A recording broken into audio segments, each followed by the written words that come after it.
आज की तकरीर का मौजू है रहमतुल लिल आलमीन और पैगाम अहमद। प्यारे दोस्तों, अल्लाह ने कुरान पाक में फरमाया, हमने नबी को दुनिया में सब इंसानों और मखलूकात के लिए रहमत बनाकर भेजा है, यानी हमारे हजरत मोहम्मद सल्लल्लाहु अलैहि वसल्लम सबके लिए रहमत है। आप सल्लल्लाहु ने कभी किसी से बदला नहीं लिया, हमेशा माफ किया, मोहब्बत किया और अमन साथ किया। नबी करीम सल्लल्लाहु अलैहि वसल्लम ने फरमाया, तुम में सबसे अच्छा वो है जिसके हाथ और ज़बान से दूसरे महफूज रहे। रहमत के बेकर नबी हमारे, रहमत के बेकर नबी हमारे, अमन का पैगाम है सहारा। नफरत को सब मिटाते जाए, नफरत को सब मिटाते जाए, मोहब्बत का दिया जलाते जाए। इससे हमें ये सबक मिलता है कि हमें किसी को तंग नहीं करना चाहिए, ना बुरे अल्फाज बोलने चाहिए और ना किसी को मारना पीटना चाहिए। प्यारे साथियों, जब नबी पाक पर तारीफ के लोगों ने पत्थर बरसाए, नबी आपसे सल्लम ने बददुआ नहीं दी बल्कि इनके लिए दुआ की कि अल्लाह इन्हें हिदायत दे।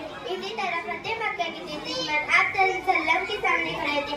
आप सल्लल्लाहु अलैहि वसल्लम चाहे तो बता नहीं सकते थे, मगर आप सल्लल्लाहु अलैहि वसल्लम ने फरमाया, आज तुम मैं तुम्हें माफ करता हूँ। ये है असल पैगाम अहमद। हमें अपनी रोजमर्रा जिंदगी में भी ये तालीम अपनानी, झगड़ा ना करे, बड़ों की इज्जत करे, छोटों से शफकत करे, सच बोले और सबके साथ अच्छा सलूक करे। अगर हम अपने नबी के सुन्नतों पर चलेंगे और हम काम करेंगे तो हमारा घर, स्कूल, हमारा मुल्क सब जगह सुकून और मोहब्बत से भर जाएगा। आखिर में ये दुआ है कि अल्लाह ताला हमें नबी की सीरत पर चलने वाला और अमन फैलाने वाला बनाए।